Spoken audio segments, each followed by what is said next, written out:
terminons notre chapitre sur l'adoration. Amen. Amen. Genèse 22 à partir du verset 1. Jean 4, 20 à 24. Apocalypse 4, verset 1. Genèse 22 à partir du verset 1. Après ces choses, Dieu mit Abraham à l'épreuve et lui dit, Abraham, et il répondit, me voici. Dieu dit, prends ton fils, ton unique. Prends ton fils, ton unique. Celui que tu aimes. Celui que tu aimes. Isaac. Isaac. Va-t'en au pays de Morija. Et là, offre-le en holocauste. Sur l'une des montagnes. Très bien. Sur l'une des montagnes que je te dirai. Abraham se leva de bon matin, sella son âne, et prit avec lui 2 serviteurs et son fils Isaac. Il fendit du bois pour l'holocauste et partit pour aller au lieu que Dieu lui avait dit. Le 3e jour, Abraham, levant les yeux, vit le lieu de loin. Et Abraham dit à ses serviteurs, vit le lieu de loin. De loin.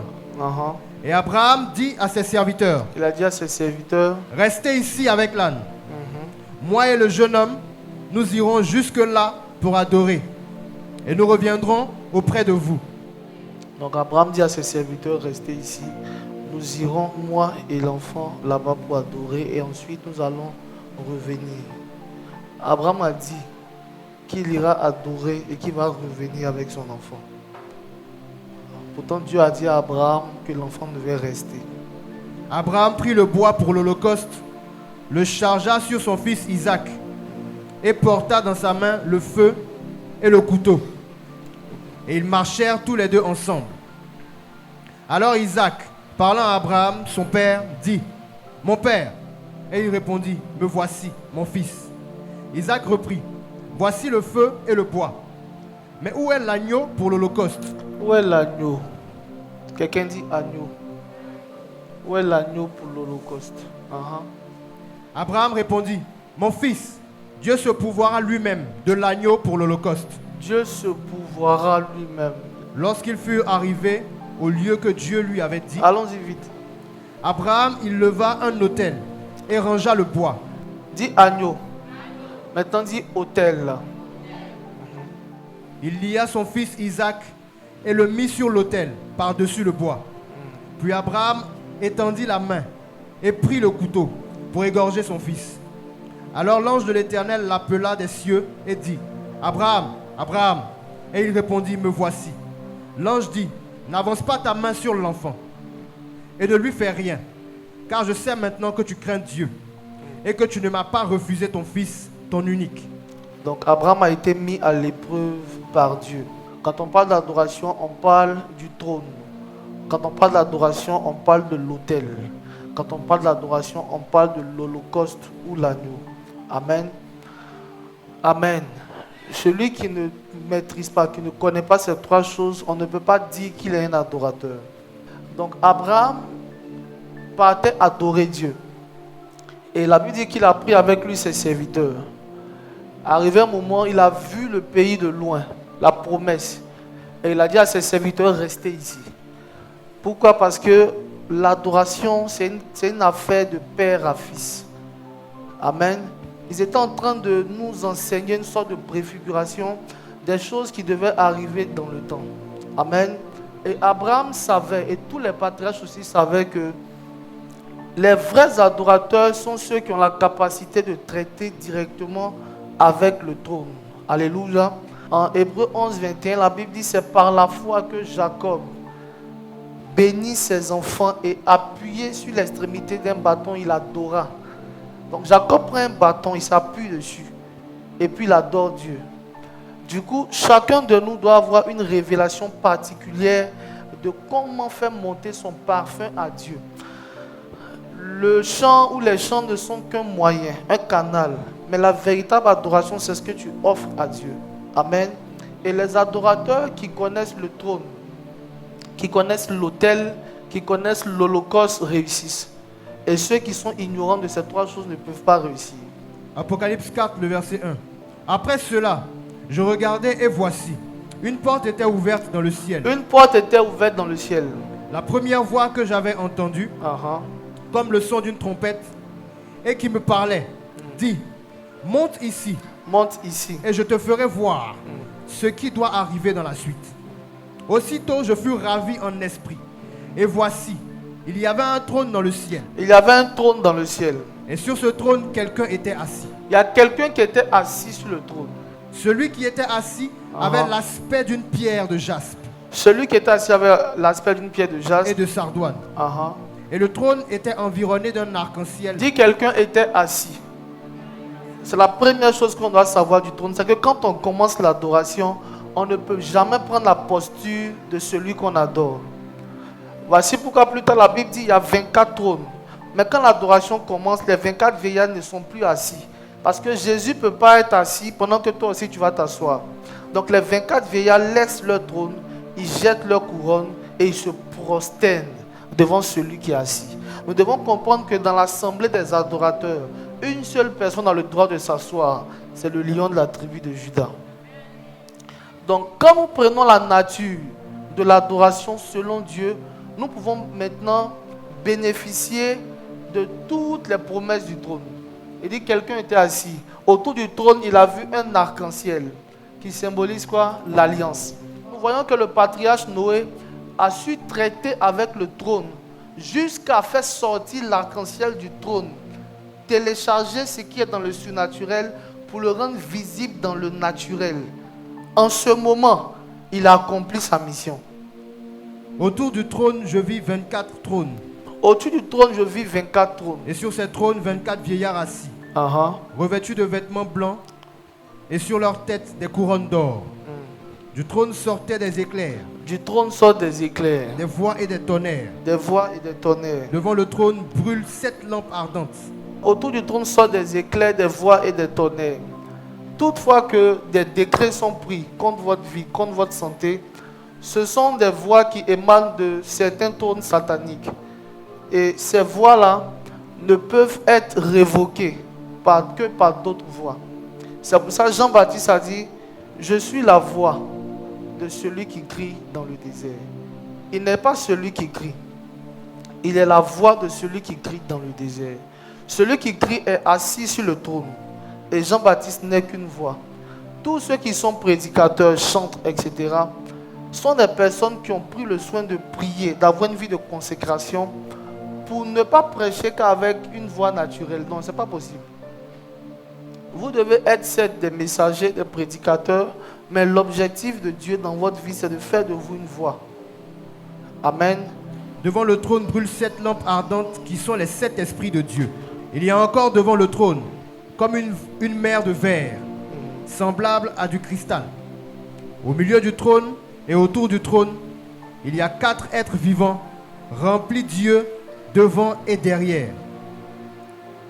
Le premier être vivant est semblable à un lion. Le second être vivant est semblable à un veau. Le troisième être vivant a la face d'un homme. Et le quatrième être vivant est semblable à un aigle qui vole. Les 4 êtres vivants ont chacun 6 ailes. Et ils sont remplis d'yeux tout autour et au-dessus et au-dedans. Ils ne cessent de dire jour et nuit, Saint, Saint, Saint est le Seigneur Dieu, le Tout-Puissant, qui était, qui est et qui vient. Quand les êtres vivants rendent gloire et honneur, action de grâce à celui qui est assis sur le trône, à celui qui vit au siècle des siècles, les 24 vieillards se prosternent devant celui qui est assis sur le trône. Et ils adorent celui qui vit au siècle des siècles. Et ils jettent leur couronne devant le trône en disant, tu es digne, notre Seigneur et notre Dieu, de recevoir la gloire et l'honneur et la puissance, car tu as créé toutes choses, et c'est par ta volonté qu'elles existent. Amen. Et qu'elles ont été créées. Le trône de Dieu contient tout ce que nous cherchons pour aller combattre nos ennemis. La Bible dit autour du trône, il y a des éclairs, des voix, des tonnerres. Devant le trône, il y a 7 lampes ardentes qui représentent les 7 esprits de Dieu. Les 7 esprits de Dieu qui sont mentionnés ici sont ce qu'on appelle les esprits de service. Vous allez voir en Apocalypse 5 à partir du verset 13 à 16, la Bible dit que l'agneau qui était immolé avait 7 cornes qui représentent aussi les 7 esprits de Dieu. Ce qui est différent du Saint-Esprit, il y a l'Esprit de Dieu que nous avons tous qui est en nous, et il y a les 7 esprits de Dieu qui sont des esprits de service envoyés par toute la terre. Ces esprits-là sont une dimension. Ça dit, vous verrez qu'il est marqué par exemple en Actes que Barnabas était rempli du Saint-Esprit et de foi. Vous verrez, on dit Étienne était rempli du Saint-Esprit et de sagesse. Acte 10, 38 dit Christ était revêtu du Saint-Esprit et de force. Le « et » qui est dessus, ce sont les 7 esprits de Dieu, l'un d'entre eux. Et ce sont des esprits qui exercent en permanence. Suivez-moi très bien. Le Saint-Esprit en vous ne pourra opérer que selon sa volonté. Donc vous pouvez avoir le Saint-Esprit, il y a un cas de guérison. Prier, la personne ne guérit pas parce que le Saint-Esprit ne veut pas le guérir. Quelqu'un me comprend? Maintenant, quand on parle là des 7 esprits de Dieu, on parle des esprits envoyés par toute la terre qui demeurent en permanence sur quelqu'un, pas en quelqu'un, comme Samson l'avait. Il avait un esprit de force qui fait que même quand il n'est pas dans la vie chrétienne, dans la sanctification, quand tu le provoques, sa force se manifeste. Tu diras Dieu avec lui, c'est un exemple. Non, ce n'est pas un bon exemple. Il a quelque chose de précieux, mais il doit avoir la vie qui va avec. Et pour parvenir à atteindre l'une des choses qui sont sur le trône de Dieu, il faut être un adorateur et il faut savoir ce que tu vises sur le trône. Hello. Tout adorateur a un but bien précis. Si tu veux chercher l'alliance avec Dieu, pour que ton oui soit oui, pour que ta bénédiction, celui que tu bénis soit béni, et que celui que tu maudis soit maudit, tu vas traiter avec le trône jusqu'à atteindre, à toucher l'arc-en-ciel. Si tu as une voix, tu es un prédicateur, tu es une chante, tu vas traiter avec le trône jusqu'à atteindre le niveau des voix, des éclairs, des tonnerres. Si tu exerces dans une dimension, tu auras par le Saint-Esprit accès au trône. Paul l'a dit. Il dit qu'en priant, il a été ravi jusqu'au 3e ciel. Et il a vu des choses qu'on ne peut pas dire. Mais ce que Paul a vu qu'il ne pouvait pas dire, Jean a vu et puis il a pu le dire. Parce que Jean a passé sa vie à se coucher sur la poitrine de son maître. Il entendait les battements de cœur de Jésus-Christ. C'est parce qu'il va au ciel qu'il ne pourra pas décrire. Notre proximité avec Christ nous donne la capacité, nous donne le vocabulaire d'expliquer dans le naturel ce qu'on voit dans le surnaturel. Amen. Donc il dit autour du trône, il y a quoi? Il y a 7 lampes. Allons-y. Qui représentent les 7 esprits de Dieu. Après ça, il y a la mer de verre. Après la mer de verre, il y a les 4 êtres vivants. Les 4 êtres vivants, l'un prend la forme d'un lion, de lion, d'âne, de veau et puis d'aigle. Donc toutes ces choses représentent la composante du trône où tu viens chaque dimanche adorer. Malheureusement, la majorité retourne. C'est pour ça que Christ dit qu'on ne peut pas rentrer dans sa présence et puis sortir comme tel qu'on est venu. Si vraiment nous sommes des adorateurs, si tu connais ce qu'il y a sur ton trône, tu ne pourras pas trembler parce qu'un marabout t'a menacé. Parce que ce qui compose le trône divin est un arsenal complet qui fait de Dieu le roi des rois. Parce que les autres rois ont peut-être une seule chose de tout ce qui est sur ce trône. Et même ils l'ont en miniature. Les autres ont peut-être 2. Satan a peut-être même 1 ou 2 au maximum. Mais regardez comment les adorateurs d'à côté, avec le moindre qu'ils ont, arrivent à te tourmenter. Pourquoi? Parce qu'ils connaissent le principe du trône et ils connaissent comment accéder au trône. Ils connaissent la volonté du trône. Mais toi qui dis, j'ai le roi des rois, j'ai le lion de Juda, j'ai ceci, j'ai cela, ton adoration n'est même pas capable de donner à ta vie le reflet du trône devant lequel tu vas te prosterner. Adoration ou idolâtrie. Certains hommes de Dieu, je ne peux pas dire tout, qui ont une grandeur d'esprit, qui impactent l'humanité, sont des personnes qui ont au moins une fois vu le trône. Qui ont au moins une fois vu le trône. Et toute décision, si vous voyez quelqu'un qui est radical dans sa vie de sanctification, dans sa consécration avec Dieu, tout dépend de ce qu'il a vu sur le trône.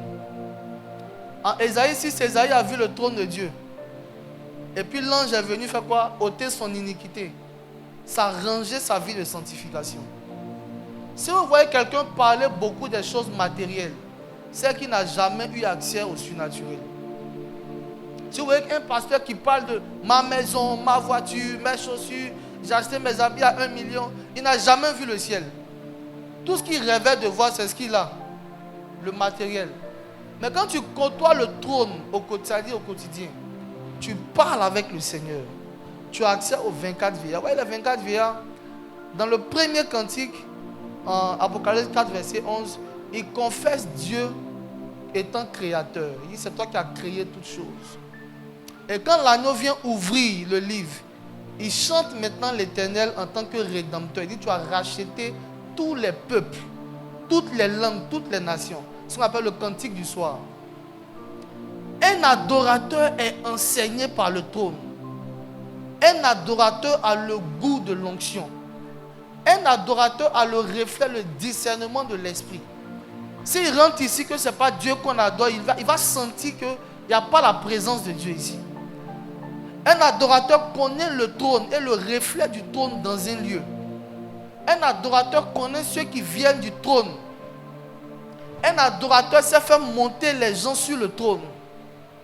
Un adorateur est un conducteur vers le trône par le moyen de la louange, par la prédication, par les actions de grâce, par les témoignages. Mais tout ce qu'il fait ou tout ce qu'il dit impacte, transforme, transporte quelqu'un et lui donne l'envie d'accéder au trône. La Bible dit que Abraham partait dans le pays de Morija pour faire quoi? Pour adorer, pour parler à Dieu, pour sacrifier son fils. Et arrivé là-bas, Abraham a bâti un autel. Parce que c'est par l'autel qu'on a accès au trône. Vous verrez que dans tous les ordres religieux, même les païens le font. Mais c'est que les chrétiens qui minimisent et qui méprisent l'importance des autels. Vous ne pourrez pas avoir accès à un trône sans autel. Les sorciers n'ont pas accès au trône de Satan s'ils n'ont pas bâti un autel dans leur maison où ils iront se concentrer avec des accessoires pour télécharger la force satanique afin d'attaquer leurs victimes. C'est comme ça que les chrétiens doivent bâtir des autels à travers lesquels ils pourront recevoir du trône. Parce que c'est quand Abraham a bâti l'autel, qu'il a mis le sacrifice sur l'autel, que la voix s'est fait entendre du ciel. Amen. L'autel est un endroit, bon, vous le savez, c'est un lieu élevé. Tout le monde le sait. L'autel, c'est un lieu qui est dédicacé à une divinité. L'autel, c'est un endroit où Dieu descend et l'homme monte. L'autel, c'est un endroit où des invocations sont faites. Du coup, tu ne peux pas être spirituel sans avoir un autel. Et il faut te poser la question, quel était le dernier autel que tu as bâti? Et cela consistait à quoi? Parce que chaque autel a une voix et a un nom. C'est pour ça que quand Jacob marche, il dort, il arrive à Bethel, Dieu l'apparaît en lui disant quoi? Je suis l'Éternel, le Dieu de l'autel que ton père, ton grand-père Abraham a bâti. Parce qu'Abraham a renommé le lieu là Bethel. Il dit ça sera la maison de Dieu. Donc tout autel que tu bâtis a une volonté, a une mission, a un rôle, a un nom. Et quand l'adorateur connaît le principe de l'autel, il sait que le dimanche, je viens traiter avec le trône de Dieu. Je viens me renforcer en capacité, en voix, en éclair, en tonnerre, en alliance qui symbolise l'arc-en-ciel. Je viens me ressourcer. Et voici l'autel. Voici l'autel. Voici le lieu saint. Les parvis, c'est dehors. Voici l'autel. Quand on parle d'autel, on ne parle pas de quelque chose dans l'Ancien Testament, non. Allons en Matthieu 23, verset 18 à 19. L'autel, c'est un endroit où, comme j'ai dit, c'est un lieu de rencontre entre l'humain et puis le divin. L'autel, c'est une porte d'accès entre le divin et puis le naturel. Donc, là où un homme a un autel, il a une porte qui est ouverte sur sa vie. Si tu as bâti un autel pour ton ministère, tu as une porte qui est ouverte dans ton ministère. Si tu as bâti un autel pour ta carrière, pour ta vie professionnelle, il faut savoir que le ciel est ouvert pour ce pourquoi tu as bâti l'autel. Là où tu n'as pas bâti d'autel, il n'y a pas de porte qui est ouverte. Il n'y a pas de descente. C'est pour ça que là-bas, tu invoques Dieu. Tu dis, Seigneur, je suis stagiaire depuis 10 ans. Il dit, oui. Parce que pour ta vie professionnelle, il n'y a pas d'autel. Tu ne peux pas crier à Dieu là-bas, il va se manifester. Mais pour ta vie chrétienne, il y a un autel, l'autel de la croix que Christ a bâti. Donc si tu pêches, tu peux te repentir et puis avoir la repentance. Mais les autres endroits où il n'y a pas d'autel, frère, si tu n'adores pas Dieu pour ça, vas croire dans la vie chrétienne, mais sans bénéficier des promesses sur la terre. Amen. Lecture rapidement. Si quelqu'un, dites-vous encore, jure par l'autel, ce n'est rien. Mais si quelqu'un jure par l'offrande qui est sur l'autel, il est engagé. Donc voici des païens qui parlent dans la nouvelle alliance. Les gens pensent que dans la nouvelle alliance, on ne parle pas d'autel. Oh, c'est faux. On termine le passage, on va voir. Aveugle, lequel est le plus grand, l'offrande ou l'autel? Lequel est le plus grand? Parce que l'offrande existe pour l'autel. Donc on ne peut pas dire que l'offrande est plus grande que l'autel. Mais comme ceux qui venaient apporter leurs offrandes étaient idolâtres, et puis ils voient que notre offrande, nos sacrifices, nos bœufs, c'est ce qui les tient à cœur. Ils ne voyaient pas la grandeur de l'autel. Donc Dieu maintenant a dit qu'ils sont aveugles. Ils n'arrivent pas à reconnaître ce qui est caché. Amen. Et quelqu'un qui a un autel, quelqu'un qui connaît la portée d'un autel, est dit adorateur. Celui qui ne connaît pas un autel, celui qui ne sait pas comment bâtir un autel, celui qui ne sait pas à quel moment bâtir un autel, celui qui ne sait pas s'approcher d'un autel pour traiter avec le trône, on ne peut pas dire que c'est un vrai adorateur. C'est pour ça que Jésus a dit, l'heure vient et elle est déjà venue, où les vrais adorateurs adoreront le Père en esprit et en vérité. Les vrais adorateurs savent pourquoi aujourd'hui vous êtes venus jusqu'ici. Parce que dans votre esprit, même si vous ne le savez pas, vous avez rendez-vous avec le trône. Mais pourquoi vous ne restez pas chez vous le dimanche pour traiter avec le trône? Parce qu'en ce qui concerne le 7e jour, pour traiter avec le trône, il faut te rendre sur l'autel qui est dans le temple. Amen. C'est pour ça que je dis souvent aux gens qui suivent les cultes en ligne, ce n'est pas mauvais. Mais il y a quelque chose en présentiel que tu ne peux jamais avoir en ligne. Satan sait ça. Donc il va te donner le goût de rester à la maison et puis écouter les messages sur Facebook. Ce n'est pas une vie chrétienne. On ne peut pas bâtir un hôtel avec les médias. Ce n'est pas possible. Tu as bâti quel hôtel de Facebook pour que quand tu te connectes... Ah, Seigneur Jésus. Amen ou amen pas. Donc dimanche, jour du trône, jour où tu vas traiter avec le trône, avec l'autel, tu penses que Satan sera content. Donc c'est dimanche, tu es fatigué, tu es lourd. Tu veux laver habit. Tu veux jouer maracana. Tu vas aller saluer ta cousine, elle vient d'arriver. Ton papa est venu, donc tu peux venir à l'église. Satan attaque ton adoration. Il dit non, je ne vais pas la laisser aller traiter avec le trône. Je ne vais pas la laisser avoir accès à son autel. Je ne vais pas le laisser. Donc il faut que le jour où son Dieu a choisi, où son Dieu l'attend, je puisse créer quelque chose qui va l'empêcher d'être présent. Il dit, ah mais j'habite loin, hein. Je quitte jusqu'à Djamé pour venir. Je vais prendre 2 baka, 3 baka. Bon, il doit chanter, c'est vrai, mais il a envoyé un message, je suis fatigué. Tu n'es pas sur l'autel. Tu n'as pas traité avec le trône. Après, tu as dit, reste beau. Et puis tu mens. C'est ton problème. Tu n'es pas adorateur. Donc tu es quoi? C'est une question de trône. C'est une question d'autel. C'est une question d'adoration. C'est une question de spiritualité. Ce n'est pas une question de volonté. Ce n'est pas une question de conviction. C'est une question d'obéissance.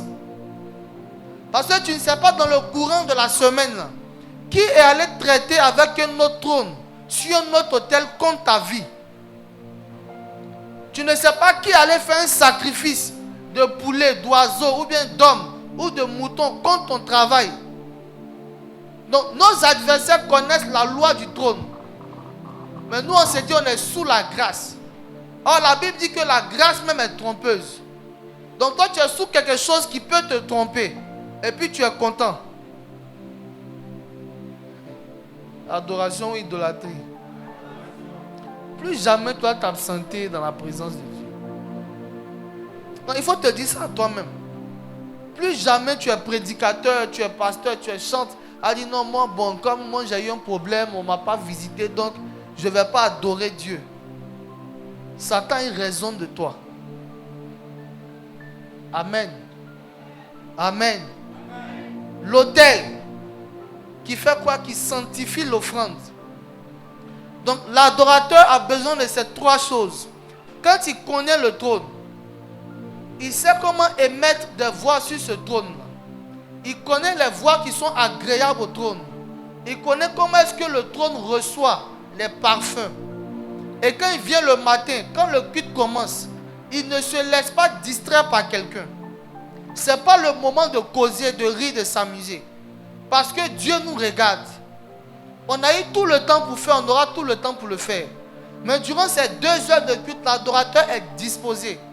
Pourquoi? Parce qu'il est maintenant en esprit. Il vient traiter avec l'autel. Et il doit savoir sur l'autel quel sera le sacrifice agréable à l'instant. Pour ne pas faire une mauvaise adoration. Parce que quand Abraham partait, s'il partait avec Ismaël, il n'allait pas entendre la voix de l'Éternel. Il y avait 4 types de sacrifices. Le premier, il y avait ce qu'on appelle l'holocauste. L'holocauste devait être fait, l'animal devait être égorgé. Son sang allait couler et ça allait être agréable à Dieu. L'holocauste est un sacrifice agréable à l'Éternel et le feu consume le sacrifice. Quand le feu consume le sacrifice, l'odeur et puis la... Comment on dit ça? Ce qui monte là, la vapeur, la fumée, merci, monte à Dieu. Et puis Dieu sent l'odeur. Dieu ne nous reconnaît que par l'odeur. Je vais vous enseigner ça ici. Il dit aux uns il y a l'odeur de la vie, à l'autre il y a l'odeur de la mort. C'est pour ça que quand Isaac veut bénir ses enfants, Isaac bénit ses enfants en fonction de leur odeur. Il dit à Jacob, tu as l'odeur d'un champ que l'Éternel a béni. Voici pourquoi moi je vais te bénir. C'est une adoration. Il n'a pas béni à cause de quelque chose d'autre. Il a béni Jacob à cause de son odeur. La voix de Jacob le troublait. Il dit, mais ta voix c'est la voix de Jacob. Tes mains sont les mains des eaux. Je ne comprends pas qui est devant moi. Mais je sais une chose. L'odeur de mon fils est comme l'odeur d'un champ que l'Éternel a béni. Et à cause de l'odeur, je vais te bénir. Pourquoi? Parce que Jacob venait de tuer un animal, de brûler l'animal, de le préparer, de le servir à son père. Il a adoré pour recevoir la bénédiction. Il y a eu holocauste. Le deuxième type de sacrifice, c'est ce qu'on appelait le sacrifice du gâteau. C'est écrit dans Hébreux 10, verset 8, tous ces sacrifices-là. Le sacrifice du gâteau était fait pour dire merci à Dieu pour l'existence. Et lui, il devait être fait sans effusion de sang. C'était des fleurs de farine et puis du blé. On prenait, on offrait à l'Éternel. Et puis il agréait ces choses. Le troisième, c'est ce qu'on appelle le sacrifice de la prospérité. Le sacrifice de prospérité, c'est ce que Salomon a fait, c'est ce que David a fait. On le faisait pour changer le cours d'une vie dans l'existence humaine. Et le quatrième, c'était le sacrifice pour les péchés. Parce que Christ n'était pas encore mort à la croix. Donc quand un adorateur partait sur l'autel pour traiter avec le trône, il posait la question à Dieu à l'instant T. Quel sacrifice lui serait agréable? Et puis il apportait ce sacrifice. C'est pour ça que je vous disais qu'on ne peut pas parler d'adorateur si celui qui fait l'adoration ne connaît pas le sacrifice, l'autel et le trône. Parce qu'une seule adoration doit changer le goût d'une vie. Donc si nous disons que nous adorons tout le temps et que notre vie est la même tout le temps, c'est que notre adoration n'est pas une vraie adoration. Hello. Amen. Amen. Adorateur. L'adorateur est discret. L'adorateur est posé. L'adorateur est disposé. Et l'adorateur, chaque fois qu'il rentre dans la présence de Dieu, il sait que Dieu est le même. En termes de promesses, il est le même. Et il n'a même pas d'homme de variation. Il ne change pas. Mais il change de vêtements, il change de posture, il change de costume. Dieu peut se révéler à toi. Il se révèle à Moïse comme le feu. Il se révèle à Abraham comme quelqu'un d'autre. Il se révèle de manière différente, mais il reste le même. Donc l'adorateur se pose la question à l'instant là. Quelle forme Dieu a pris? Et qu'est-ce qu'il veut avoir qui lui sera agréable? Est-ce que c'est quand je vais me coucher que mon adoration sera agréable? Ou c'est quand je serai à genoux que ça sera agréable à Dieu? Ou c'est quand je vais offrir? Ou c'est quand je vais chanter? Ou c'est quand je vais prier en esprit? Quelle est la volonté de celui qui est assis pendant qu'on adore? Si nous changeons notre manière d'adorer, notre vie va forcément changer. Amen. Si nous changeons notre manière d'adorer, notre vie va forcément changer. L'adoration est une obligation personnelle. Maintenant, si tu vois le culte comme une adoration, il y a des propos que tu ne vas jamais tenir. Il y a des propos que tu ne vas jamais tenir. Quelqu'un a dit quand tu es évangélisé, on t'a dit Jésus t'aime. On ne t'a pas dit tes frères là t'aiment. Donc tant que son amour ne finit pas, viens adorer Jésus.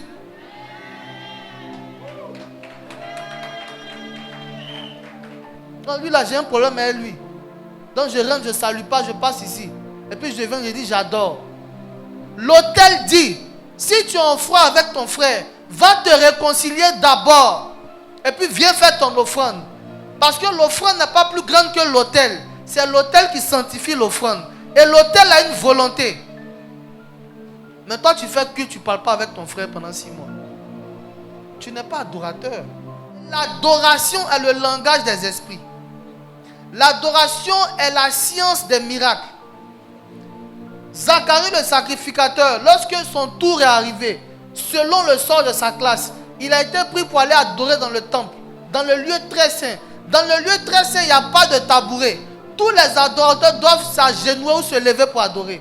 Toi, tant que tu n'as pas de chaise, ton culte ne commence pas. Et c'est quand elle était en train d'adorer que l'ange l'a apparu et l'ange lui a dit, tes prières ont été exaucées. Ta femme Élisabeth sera maintenant enceinte. Ton adoration envoie la présence de Dieu dans ta maison.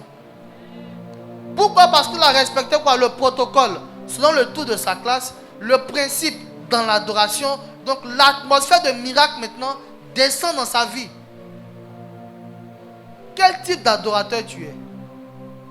Quel type d'adorateur tu es? Un adorateur capricieux. Voici pourquoi tu n'es jamais exaucé. On ne me parle pas. Vous savez comment Satan attaque? Quand on te fait le moins de mal à l'église, la première chose dont tu as envie, c'est de faire quoi? De te retirer. Et puis tu es content. Hein? Tu t'en vas à ton lieu. Non, moi, je compte me retirer même. Non, moi, là, truc là, au test là, je compte me retirer. Vous voyez ce qui se passe là? Moi, j'étais ici. Je suis assis. Le pasteur ne m'appelle pas. Non, mais je compte me retirer. Il faut compter. Satan va te compter. L'adorateur, le vrai adorateur, ne dépend pas des circonstances humaines pour adorer son maître. Il ne dépend pas de l'amour d'un homme pour adorer son maître. Il ne dépend pas de la qualité du piano ou du son pour adorer son maître. Il ne dépend pas de la qualité de l'éloquence du prédicateur pour adorer son maître. Il a juste besoin d'un autel. Il a juste besoin de ça. Il a juste besoin d'un endroit qui a été consacré pour ça. Si vous voulez venir en retard, groupe musical, il n'y a pas pianiste, il n'y a pas prédicateur. L'adorateur, s'il rentre ici, il va se mettre à genoux, il va prier, il va adorer. Au fur et à mesure, s'il n'y a personne, il monte ici, il se met à genoux, il adore. Quand 11h30 arrive, il rentre à la maison, il dit merci à Dieu. Quand il rentre chez lui, il demande tu as quitté où? Je suis quitté au culte. Ah, c'est l'adorateur. Amen. Mais toi, quand il n'y a pas de piano, il n'y a pas d'instrument, il n'y a pas de chante, il n'y a pas matos, tu dis le culte n'était pas chic. Comment tu as trouvé le culte d'aujourd'hui? On dirait le culte lui est adressé. Le culte est adressé à Dieu, pas à un homme. Comment Dieu trouve le culte aujourd'hui? Adoration, idolâtrie.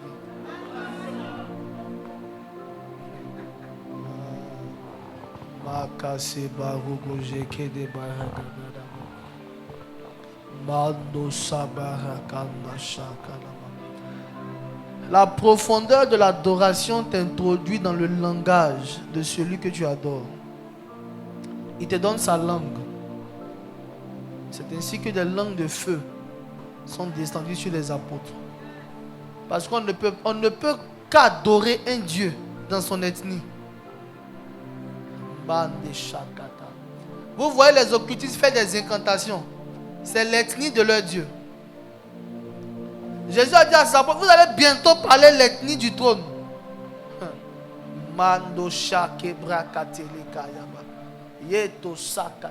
Quand tu parles dans ton ethnie, tu es fier, n'est-ce pas? Quand tu chantes dans ton ethnie, tu es fier. C'est comme ça, quand tu pries en langue, tu vas être fier. Il y a une assurance.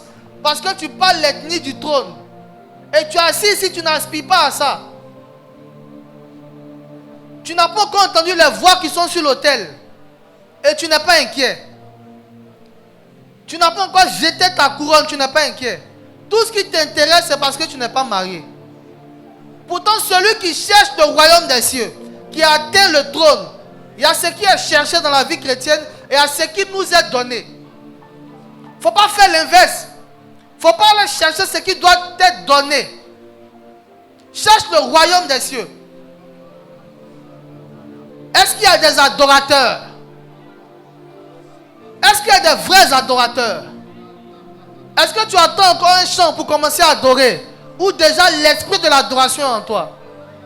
Est-ce que comme moi tu sens l'envie de te coucher, de te mettre à genoux, de t'asseoir, de te lever, de prendre la position que Dieu veut pour lui parler?